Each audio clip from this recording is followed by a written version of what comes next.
San Antonio starts right now. Good morning to you. It's Tuesday, August 16th. And thanks for joining us. We do have some news for you at this hour. The First Lady, Dr. Jill Biden, has tested positive for COVID-19. We are learning that she is experiencing mild symptoms. She will remain isolated while vacationing with the president in South Carolina and will begin a course of antiviral treatments very soon. And we'll have more on that later. But for now, let's go ahead and check in with Justin Horn, who's keeping on top of things, after a few days of a little bit of a break. Yeah, it was busy last couple days. Busy in a good way. We had some great rain around the area. Cloud cover, too, that helped to keep temperatures down. That is now moving out. We do have clouds this morning, but I think we get more sun this afternoon. Let's first start with a satellite picture and that radar showing you where that area of low pressure is now situated out across parts of far west Texas, mountains, and this is moving west and away from us. A little closer look at our cloud cover here. Yeah, it's still mostly cloudy, but again, I think these morning clouds eventually break apart and we'll be looking at some pretty warm conditions as a result. 78 degrees right now, 77 in New Braunfels. It's already 81 in Gonzales. Gonzales was up in the upper 90s yesterday. And I think San Antonio makes it into the mid 90s this afternoon with heat index values near 100. So it's going to feel a lot more like August today. Is there more rain in the forecast? I think so. As we get into Thursday and Friday, weak frontal boundary brings some isolated showers and storms. And what's going on in the tropics? We've got another area we need to keep tabs on. We'll have more on that in just a bit. But now we toss it over to Stephen with the latest on your traffic. Well, we've been keeping tabs on traffic over here, Justin. Thank you. All right, let's get a look here at the commute because things have quieted down quite a bit from what we saw earlier during the morning as folks were getting their day started and maybe dropping the kiddos off at school. And, while we expect some pretty busy traffic during that time, things did get a little bit busy, especially off of I-35 over on the northeast side. Now, there's a crash that was reported out there, and that has cleared out, but we did see a pretty big delay in the southbound lanes not far from O'Connor Road. Typically, a crash on anywhere at time there's a crash along I-35, it tends to cause a big buildup because a lot of folks are still making their way into the Alamo City, perhaps from New Braunfels. But traffic was already backed up to about 4 miles, and it does look like we may have another crash that popped up off of Loop 1604 near Live Oak. So we went ahead and mapped out some solutions for you. Here's a quick one that I've used a few times before. FM 3009 is a good place to exit and just continue a little bit further. And what you can do is turn left at FM 2252. Now, there's a portion in there that's highlighted in red, and that's because there is a mild slowdown taking place as folks are turning onto Evans Road. But if you continue a little bit further, you'll hit Lookout Road, and then you can get onto Loop 1604 over on the northeast side. But keep in mind, as the commute is dwindling down a little bit, I really don't think you're going to need that commute or that solution. Taking you to the map again, looks like we have a few crashes that have popped up there. New one may be off of 410, and it does look like we have another one that just popped up off of I-10. We'll find out what's going on there and keep you updated. But thankfully, these TransGuide cameras really aren't showing a whole lot. But don't forget, there are several active construction zones still taking place. So grab those phones. You can open your camera app, scan that QR code. That will take you directly to the KSAT traffic page. Has a list of all the things that are taking place on a roadway. So make sure to drive carefully, and we'll watch these roads closely as well. Guys. All right. Sounds good. Thank you, Stephen. Here's today's 9 at 9. The Uvalde School Board unanimously approved procedural rules for District Police Chief Pete Arredondo's termination hearing. The board plans to tell families privately the date for his termination hearing before making that information public. Officials also said there would be a grievance hearing for Superintendent Dr. Hal Harrell on the 22nd. All of this stemming from the deadly school shooting at Robb Elementary. More fallout this morning stemming from the FBI search of former President Donald Trump's Florida home. Court filings already revealed the Justice Department sought and seized highly classified records from Trump's property. After releasing the search warrant and related forms to the raid, the agency is pushing back against new calls to release more information, citing the ongoing national security investigation. A major election in Wyoming today, unless every poll is wrong. Congresswoman Liz Cheney will be ousted in the state's Republican primary. Cheney has been the underdog in the race since she voted to impeach Trump. She is now a vice chair of the January 6th committee. Most polls have Cheney's opponent, Harriet Hageman, winning by more than a 20-point margin. Today, the Inflation Reduction Act is set to become law. The White House says President Biden will sign it this afternoon. The plan is expected to save you money if you're trying to go green. It will also affect health care. However, economists disagree about whether the Inflation Reduction Act will actually reduce inflation. Thousands of pouches of Capri Sun are being recalled by Kraft Heinz. Some of the wild cherry flavored juice blend may have been accidentally mixed with a cleaning solution. The affected pouches have a best used by date of June 25th, 2023. 2 million baby rockers are being recalled because of restraint straps that can hang down when not in use. The rockers involved are Mama Roo Swings and Rockaroo Rockers, both sold under the brand name 4Moms. Children can get entangled in the straps if they crawl under the rocker. American Airlines is said to be cutting 31,000 flights in November. The airline said it is making proactive adjustments to their flight schedule. Just last week, the airline says it was cutting 2% of its September and October schedule. Chicago O'Hare and Dallas-Fort Worth will feel the cuts the most. Both United and Delta Airlines have also made similar cuts. Walmart looking a little more Amazon-like today. The retail giant struck a deal with Paramount to offer its streaming service to subscribers of the Walmart shipping service. Starting next month, subscribers to Walmart Plus will also get access to Paramount Plus as well.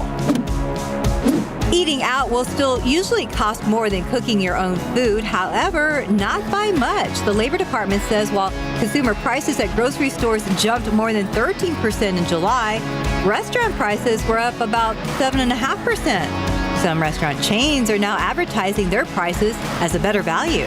And that's today's 9 at 9. In your morning headlines, while a lot of folks from Mexico and Central America are headed to the U.S., some people are headed the other way. And twin brothers raised in foster care, raising awareness about the system in an unusual way. Plus some pretty impressive mullets in the top 25 Facebook contest. David Sears is here to explain all of this. Remember we did this back in July when they started this Facebook started this contest? I do remember. These kids in there. Oh man, there's some welcome back to the 80s. Woo-hoo. We'll have that for you just a second, but first let's start with this. There are so many people crossing our southern border that are looking for the American dream, headed to big cities across the country, but they are not the only folks trying to make a better life for themselves. While they're coming to America, Americans are leaving. More Americans are leaving the big expensive cities like New York and heading south of the border to Mexico City for one reason: it's cheaper. And they can work from home. The U.S. State Department says there are about 1.6 million U.S. citizens living in Mexico. No data on those living and working on tourist visas. However, they do know more than 5 million American tourists flew in during the first half of this year. Eric Rodriguez was born in the U.S., doesn't speak Spanish, but is now living in Mexico, not looking to find his roots, just find less expensive living. In San Diego, my apartment was probably $2,500. For one bedroom? For studio. For studio. Here, I have a one bedroom and I pay $800 a month. However, there are locals who are not thrilled about the influx of folks from above the border. Sandra Ortiz and her family used to own a pretty popular restaurant in a nice part of town, but prices went up and they got pushed out literally. They got home one afternoon and all their stuff was just sitting out on the sidewalk because they couldn't afford to pay the rent anymore because the rent has gone up so much because of all these people coming in. Oh, no. So now they had to go find another place to work. They work at a restaurant, but they don't own it. Oh, my goodness. Interesting. Yeah.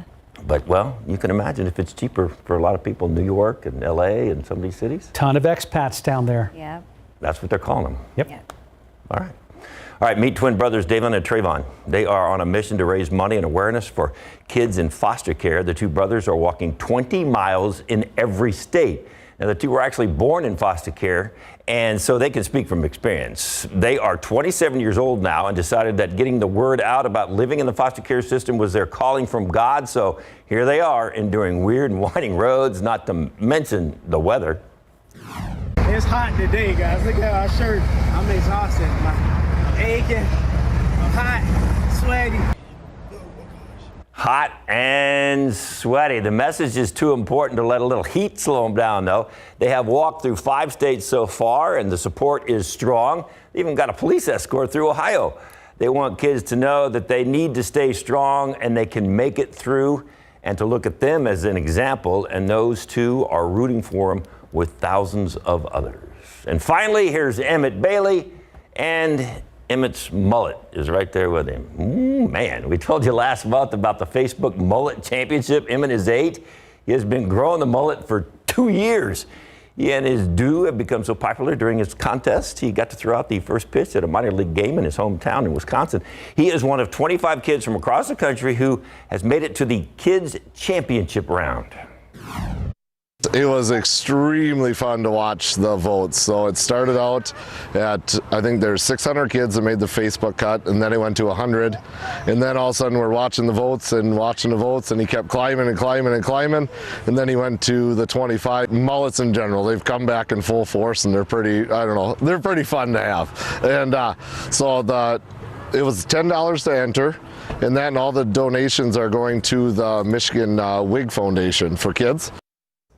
All right, so that's a good deal. The winner's going to get $2,500. Emmett says that if he wins, he wants to buy a go-kart. And at last check, he has over 1,000 votes, 1,031, and he leads by about 445 votes over Epic Orta, who is actually from La Jolla, Texas. So figure out how to get on the Facebook thing, and you can vote for the young guy from Texas. He's got a pretty good-looking mullet, too. Yeah, he does. He looks like an athlete throwing that first pitch with like his own unique hairstyle. Yes, he Already does. on his road. Not to be lost on anybody, again, there's a USA Mullet Championship, and this kid's in the kids division. Yeah. They start off with 600 kids. Yeah. Wow. Can you see how this thing's going to grow? Like the mullet. These kids are less than 10, and they could win the whole thing. Some of us could only wish we could have a mullet. I'm with you, David Sears. I'm with you, David Sears. So good luck to these little guys. Yeah, hair's growing the wrong way. Can you Thank you very imagine much, the barber David. down the street? I know, right? 9:09, about 78 degrees, still ahead on GMSA at 9. We're going to have a look at the recent accountability ratings for local school districts released by the TEA Plus. Coming up next, it's Move-In Day at UTSA, and we are talking to students part of a very unique program. They explain how it's changing their lives. Welcome back. This week, thousands of new and returning Roadrunners are moving on to UTSA's main campus, including students part of the Bold Promise program. So those selected for the program have not only their tuition and fees covered 100%, but the university is providing students with housing scholarships as well. Tiffany Huertas joins us live from UTSA to tell us about the impact it's having on students. Good morning, Tiffany. Good morning, Mark and Stephanie. 3,300 students will be moving in to different halls this week. And right now we're at Chisholm Hall, where students from that Bold Promise program, they're moving in here today. Let's check in with my friend here, Kylan. Kylan, good morning. Hello, good morning. Hi, Kylan. Show us around your dorm. This is your first time here at UTSA. Yes. How excited are you? Very excited. This is an experience that I never thought I would be able to have, so very blessed for this. Show us around your dorm. All right. So I have the refrigerator, of course, for my food, and the backpack, of course. Definitely need that, and I definitely have my essentials, my paper, because I definitely go by repetition to remember things. I got my computer for school, of course, and I definitely have a quote right here to say, be strong and courageous, because you definitely need motivation going throughout college. And I have this little sunset right here just to show where I want to be in the future. So that's amazing. And what are you going to be studying? Nursing. Awesome. And what is that one item here in college that you wanted to bring that is very special to you? One of the things that I wanted to bring was my great grandma's blanket. It definitely brings me a lot of comfort. She passed away, unfortunately, a few years back, and it definitely makes me feel at home. I love your setup. Well, all of this would have not been possible without this program. Talk to us about that and how it's changing your life. This is definitely changing my life, because I never thought I would be able to do this, honestly. And it's definitely impacted my life. And I'll also be a first-generation college student as well. And it's definitely impacted me a lot and my family. So, because I never wanted them to worry about paying for school or anything. And it's definitely changed that for me. Amazing. And someone that is going to be guiding students like you is Ricardo. Good morning, Ricardo. Talk to us about, this is not your first year here at UTSA. How has this program impacted your life? Well, When I started applying my senior year, I was very worried I have to be taking out loans, that I have to be working full time during my college experience. So when I found out about the Bold Promise program and that, they're going to be paying my full tuition, I was very grateful and, excited that, I'll be able to experience this, the 4-year university without, feeling that financial burden. One tip that you give to students that are moving in today, what is that one tip? The one tip is to just, keep calm, know that you belong here and that, you will do your best and that you will, achieve your dreams if, you continue to study and to, focus on your goals. Well, amazing. Thank you so much for joining us this morning. We're going to hear more from Kylan and Ricardo in the noon show, and we're going to talk to other students that are also part of this program, so you won't want to miss that. Back to you guys in the studio. Tiffany, great interviews. I feel like it's our first day, too, in a way. We're going back as well. Yes, we are. Yes. Welcome back. Welcome back. All right, UTSA. Tiffany Huertas live, out of UTSA's main campus. Thank you, Tiffany. The rooms are looking good already. Yes, they are. It's a back-to-school day in several places today as we take a look live outside right now with the sun glinting off some of those clouds over the airports. Yeah, mostly cloudy. I remember those days. Good days. Yeah. College days. It's been a long time. Has it, Justin? It has. Okay. It has. Just a little bit. Just a little bit. Yeah. For some of us longer.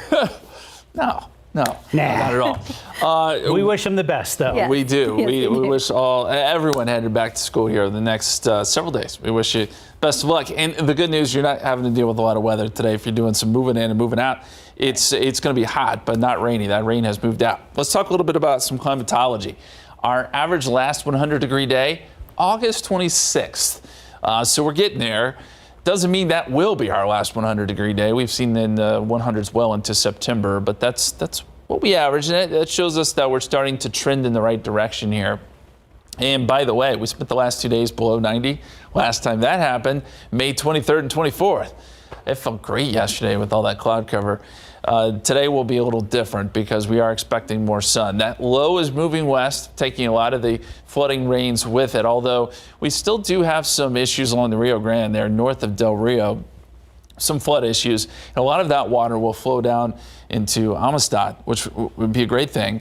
But there are some flood issues along the Rio Grande. We want to let you know about that. Otherwise, we've got mostly cloudy skies here around San Antonio. You can see some of the morning clouds. These should break up here over the next couple of hours, and we'll see more sun. Still a partly cloudy day, just not cloudy like yesterday.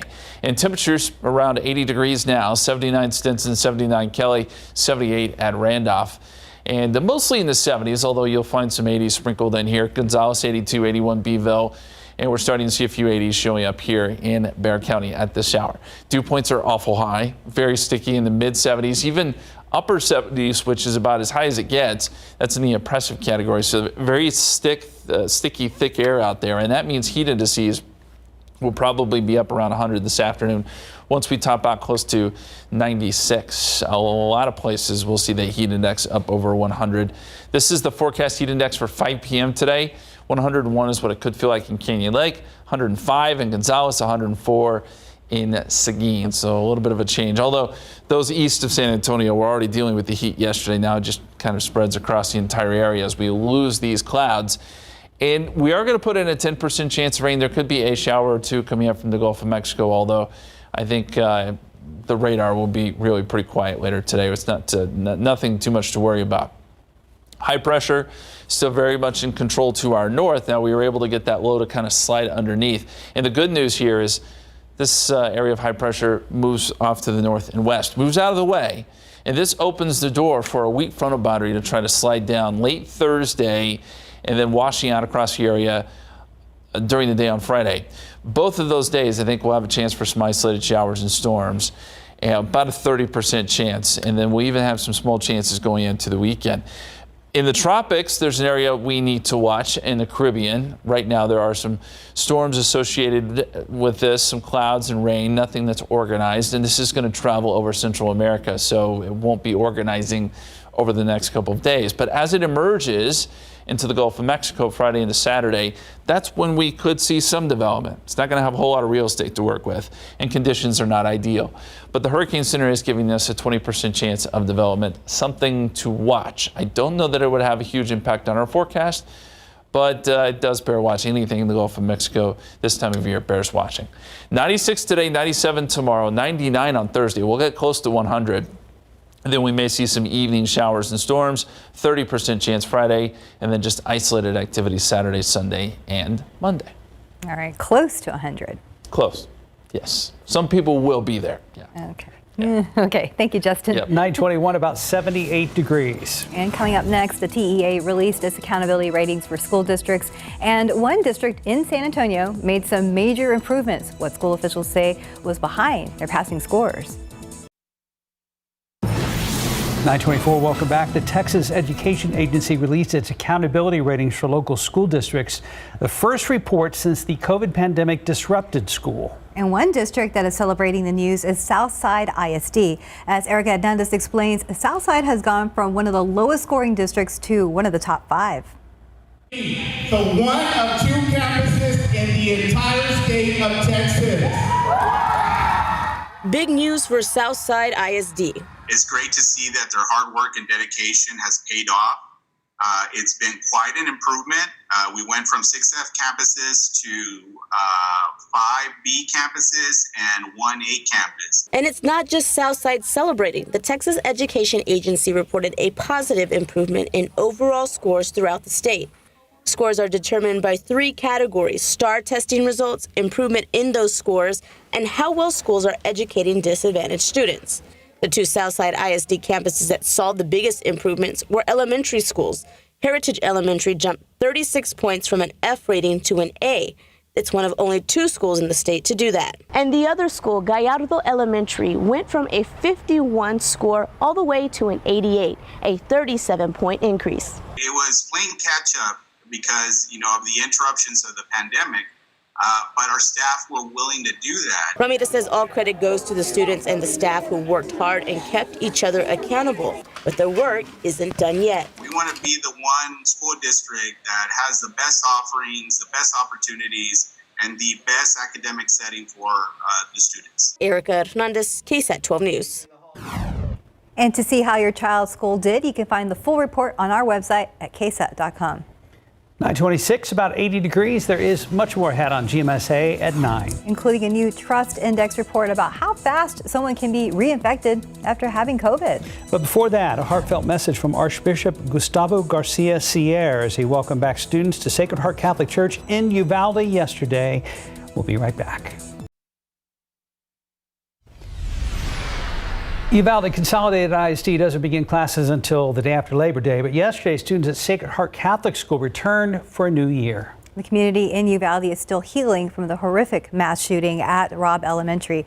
Archbishop of San Antonio, Gustavo Garcia Sierra, started the school year with a special mass and sat down later to speak with ABC's John Quinones. One of the Archbishop's messages was to learn how to heal from children. It will be a special year. The school year at Sacred Heart began with a special mass officiated by the Archbishop of San Antonio, Gustavo Garcia Sierra. He's discovered that the best way to communicate with these child survivors is by sign language. I tried to communicate verbally with them, and they were... You had to do it physically. And then I said, sign language. And it was a breakthrough. And you know how we say joy? So I said to them, do you feel very sad? Do you want peace? What is what you want? And they were.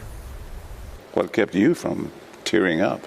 Well, I was just for them and with them, and I felt so happy that I was able to connect with them.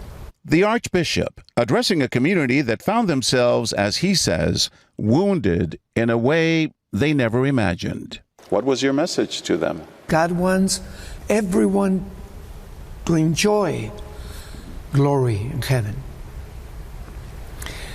But it's not our time yet. So we need to carry on, and to carry on with joy, because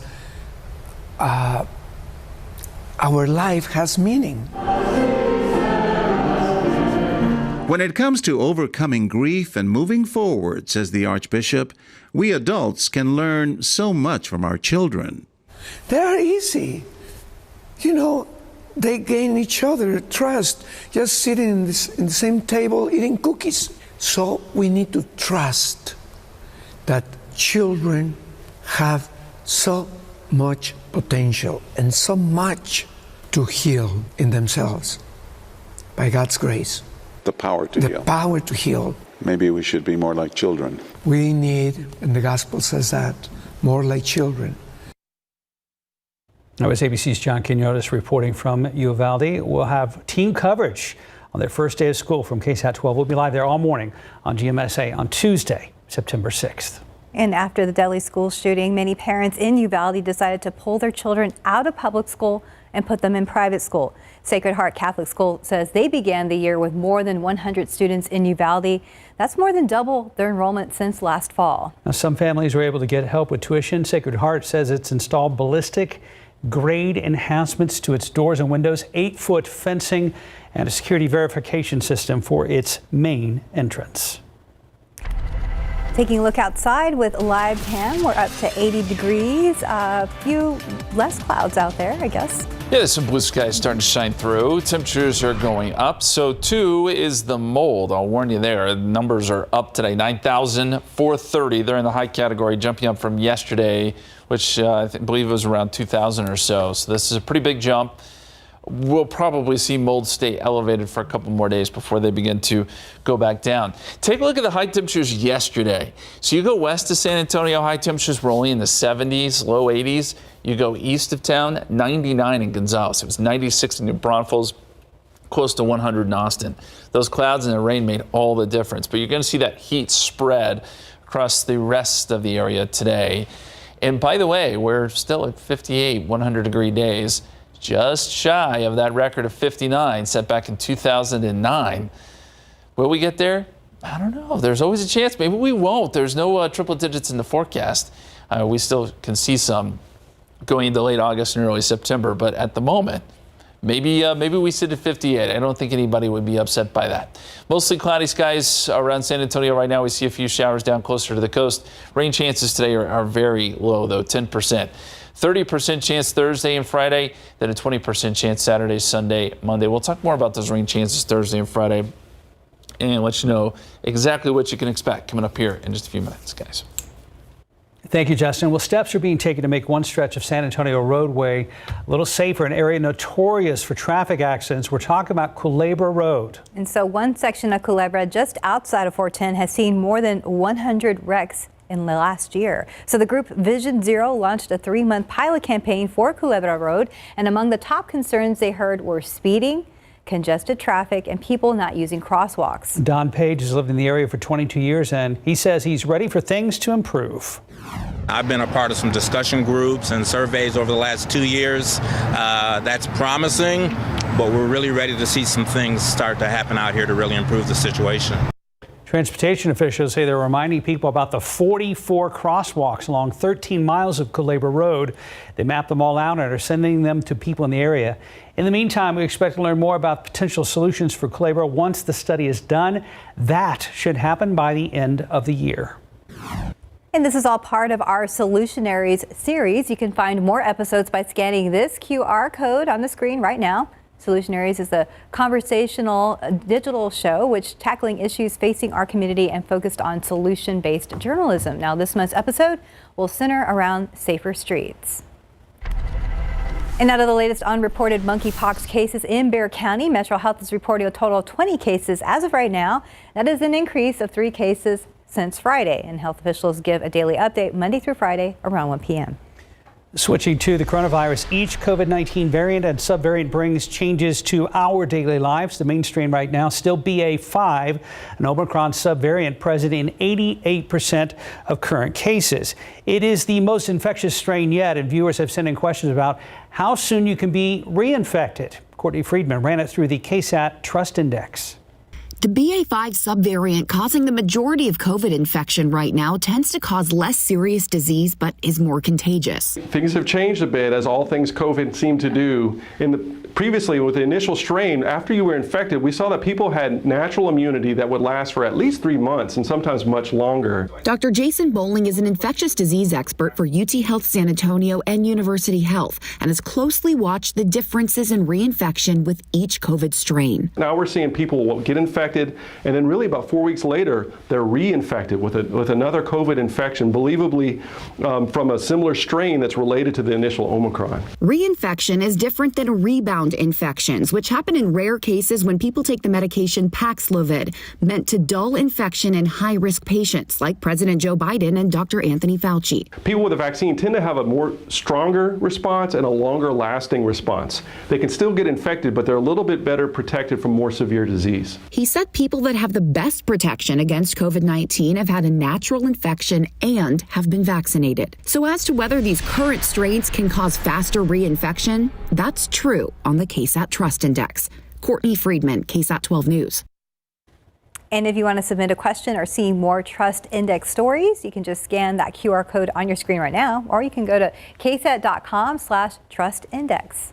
9:38, 81 degrees. You're watching GMSA at 9. And when we come back, we are continuing our return to class coverage with a look at how the first day of school is going at SAISD. Plus, it's being called the greatest proposal ever. The story behind the incredible video from the happy couple themselves is coming up.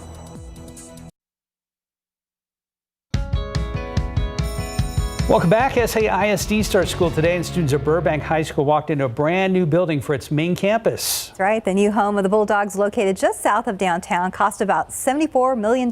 Sarah Costa live at the high school got a first look this morning. Sarah, how are things looking out there at 9:41? It's calm now. All the students are in class. We just heard the first announcements, and this is a beautiful building. Just if you can see it behind me, there's actually a skywalk in this building. They're going to have repurposed murals from the old Burbank original building. Burbank opened in 1937, but hadn't been fully renovated since the 1970s. That's why they decided just to build a whole new building. And this is part of the 2016 bond. So the new 3-story main school building with over 211,000 square feet is a big upgrade to the campus. The high school now features flexible, mobile, ready-to-use classrooms with furniture that teachers can move around and use as teaching tools. State-of-the-art technology, adding to its broadband tower system for the fastest internet service and reach available for students, and classrooms that are equipped with smart boards and open spaces.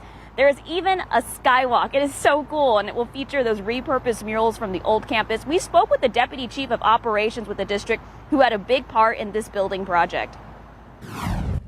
We have classrooms that are able to flex and grow and contract as needed, with operable walls, operable partitions between classrooms, mobile furniture that is also data rich and technology rich, with Wi-Fi access directly there at the table, as well as power and data at each one of our teacher stations. Lots of really cool tools there. So earlier this summer, alumni had a final walk through the old building. It will be demolished in the near future, and a softball and soccer field will be built in its place. I really do love just walking around, seeing the details that were incorporated into this building. Even though everything's so brand new, they repurposed a lot of the old art and mural, and even the mascot in there, Luther, the bulldog, is from the 1970s. So a lot of good details there. But coming up today at noon, you're going to hear reaction from the students as some of them saw their brand new building for the first time. Live from Burbank High School, I'm Sarah Costa, KSAT 12 News. Mark and Stephanie. Thank you, Sarah. Thank you. Yeah, it is quiet. It is quiet now. Yeah, so 81 degrees out the airport. We knew that we were going to start to warm back up eventually after days of break from the extreme heat and some rain in the area. Yeah, it just was a great stretch for us, really. It is what we needed after a long, hot summer. And rainfall still wasn't great here around San Antonio. We got good amounts down to the south and southwest, but I want to update you on where we stand for the year here in San Antonio. Well, at least since June 1st, we've picked up nearly an inch.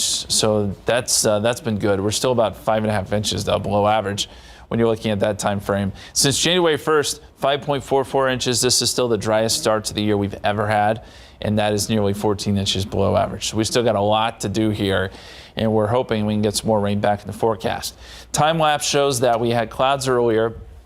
Those are starting to break up. We can see the sun beginning to shine through there towards the end. 80 degrees at the airport. Southeasterly winds at about 9. Humidity is still very high at 81%. It's sticky out there. And the cloud cover, well, you can see it's still fairly thick here. We've got mostly cloudy skies. There's some breaks. I think we're going to see mostly cloudy conditions for a couple more hours before these kind of scatter out, and we see partly cloudy conditions. I'll also point out we've got a few showers down there close to Victoria. So 1 or 2 showers can make their way up towards San Antonio this afternoon. The chances of that, though, are very, very low. Temperature-wise, with a little bit more sun, temperatures are warming up now. 80 degrees at the airport, 82 Port SA, 79 Randolph, 76 in Seguin. Gonzales is seeing quite a bit more sun. It's 85 there. 79 Canyon Lake, 76 in Comfort. The dew point trend today, these numbers drop off some, but not a lot. I mean, the dew points could stay in the upper 60s potentially, and that will put the heat index, if we're in the mid-90s, somewhere around 100 degrees. So it's just going to feel a lot hotter today, and it feel a lot more like August. There's the forecast heat index. That feels like number 101, potentially in New Braunfels, 104 in Seguin, 101 Floresville. And that's because we'll have the thicker humidity as you go San Antonio and points east. Here's a look at the forecast, and this model does scatter out a lot of the clouds. Maybe a shower or two, as I mentioned this afternoon. There's a 10% chance of that, but it's really I think the radar is going to be fairly quiet today. And looking at the KSAT 12-hour forecast, if you're planning out your day, 88 degrees by noontime. We're up around 96 by 4 p.m. That's our high temperature. And by this evening, slow to cool down, 88 degrees, 8 p.m., 85 by 9 p.m. Here's the setup. High pressure to our north. That little area of low pressure now starting to move west and move away from us.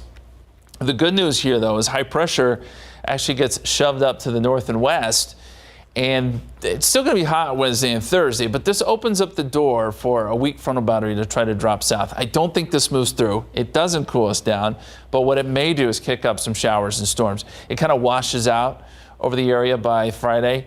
And so we're going to put in a 30% chance late Thursday, and then again a 30% chance on Friday. Isolated hit or miss stuff, not widespread.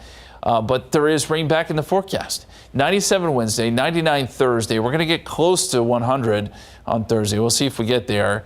96 Friday. And then we're still in the mid to upper 90s both Saturday, Sunday, and even going into next week. The pattern looks a little more unsettled. Not widespread rain, but again, just the hit or miss type stuff as that high pressure stays away from us. And that's just the way we like it. We'll also be watching the Gulf of Mexico, as I said earlier.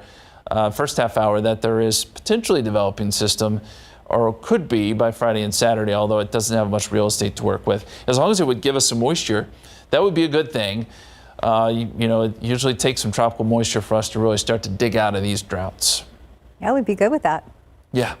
Thank you, Justin. You got it. It was a big debut for one woman from North Carolina. It turned out to be her boyfriend's dream come true. But there was a good reason why she wasn't smiling for the camera for what turned into a breathtaking proposal. ABC's Will Gans has a story. It's the caught-on-camera proposal that's being called the most romantic engagement of all time. The silhouetted sweethearts, Abby Powell and Andrew Renfro, both share a love for nature and the beauty of Western North Carolina. I've had the idea of shooting a couple behind that spot for a really long time and, told my mother years ago about it. And, at this point in time, it was one of those things where I didn't think it was in the cards for me. But then Abby came into the picture. Friends first, then making things official in 2020. I had to wait over a year, though, for the moon to get in the right spot. And while getting nature to cooperate is one thing, getting me to cooperate and hike up that mountain was a feat.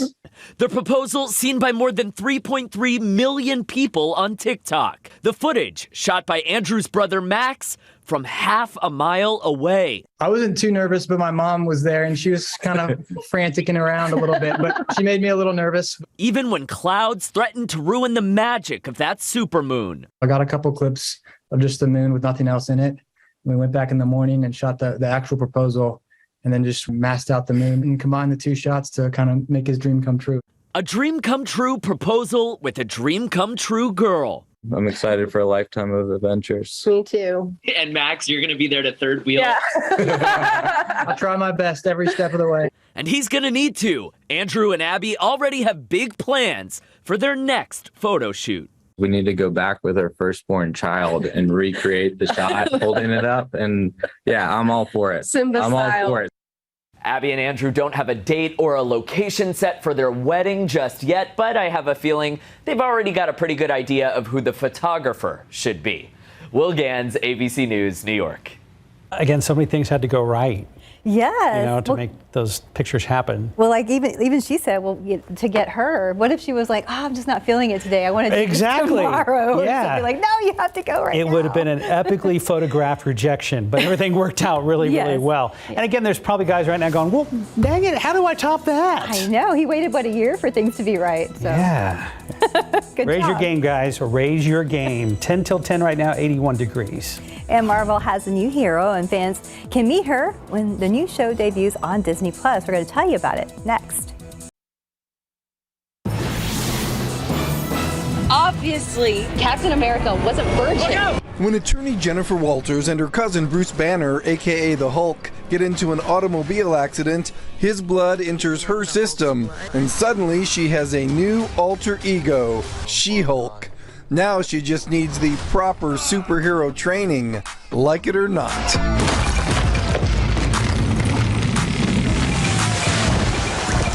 It's easy. Little punk. She's sort of like, again, like, she's sort of resistant to the superhero thing. So when she fights or when she does anything physical, it's from the same place that her like alter ego, Jennifer Walters, would operate. Let's do this. Tatiana is filling big shoes to play this larger-than-life character, and she's using a big voice. There's a reason that She-Hulk resonates for a lot of women, and I think the ability to growl is like in all of us. It's just waiting for permission. She's clearly having fun here, but Tatiana, an Emmy winner for the series Orphan Black, says she'd been resistant for a long time about doing something like this. But when I read the script, it was so much about character. It was so much about this person who is like trying to live her life in one way, but suddenly is seen as a totally different thing, and how she navigates like these two versions of her identity, depending on how people perceive her. All of that stuff felt really juicy to me. Should we split some fries? Let's get those to go. In Los Angeles, George Pinocchio for ABC News. Latest episode of South Texas Crime Stories is out now on Apple and Spotify podcasts. Another big case that many of us remember, the case of baby King J. Davila. Erica Hernandez and Lee Waldman dive deeper into the case and are joined by defenders Dylan Collier, who was one of the first to report on this story. Also coming up tomorrow at 9, they're going to join us to talk about this episode. Plus, we have another KSAT Pigskin Classic preview. That's right. David Sears and RJ Marcus will also be with us to take a look at the big games that day. It's all tomorrow morning on GMSA at 9. Hi today. We'll be back in the mid-90s. Heat index up close to 100. Uh-oh. Thank you, Justin. Well, brace for the heat. Have a good day.